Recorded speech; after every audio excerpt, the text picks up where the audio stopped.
स्वागत आहे तुमचं आपल्या एका नवीन व्हिडिओमध्ये, नवीन अपडेटमध्ये।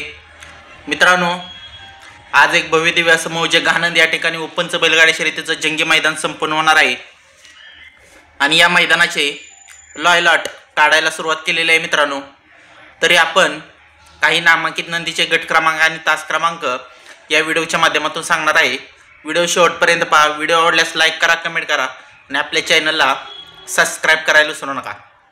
चला तर पहा मित्रांनो, तर गट क्रमांक 1 मध्ये, तास क्रमांक 1 मध्ये मित्रांनो, आज आपल्याला साखरवाडीकरांचा बावऱ्या आणि बुलढाणा एक्सप्रेस बाब्या ही जोड आपल्याला पळताना पाहायला मिळणार आहे गट क्रमांक 1 मध्ये, तास क्रमांक 1 मध्ये। त्याचबरोबर गट क्रमांक 2 मध्ये, तास क्रमांक 3 मध्ये आपल्याला मित्रांनो गानंदकरांचा बाब्या आपल्याला पळताना पाहायला मिळणार आहे।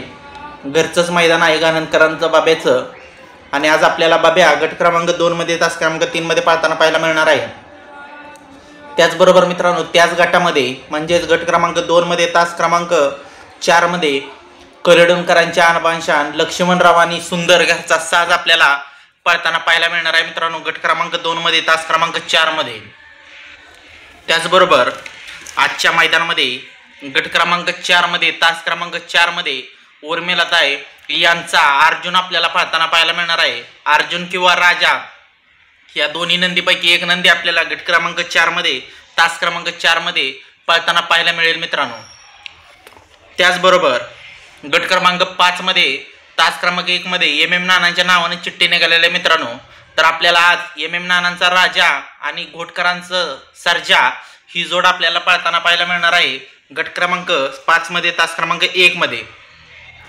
त्याचबरोबर आता राहिला प्रश्न आपल्या अडका 12 बिंदकेसरी बकासूर। तर मित्रांनो, बकासूरची देखील चिठ्ठी निघालेली आहे गट क्रमांक 6 मध्ये, तास क्रमांक 2 मध्ये नाथसाहेब प्रसन्न मोलशेठ धुमाळ सुसगाव या नावाने चिठ्ठी निघालेली आहे गट क्रमांक 6 मध्ये, तास क्रमांक 2 मध्ये। तर मित्रांनो, आज जर आपल्या लाडक्या बकासूरचा पायरा जर गानंदचा दुर्गा असेल तर आपल्याला गट क्रमांक 2 मध्ये, तास क्रमांक 3 मध्ये किंवा गट क्रमांक 6 मध्ये, तास क्रमांक 2 मध्ये चिठ्ठी आहे बकासूरच्या नावानं, तर आपल्याला या दोन्ही गटापैकी एका गटात बकासूर पळताना पाहायला मिळू शकतो। तर मित्रांनो, धन्यवाद।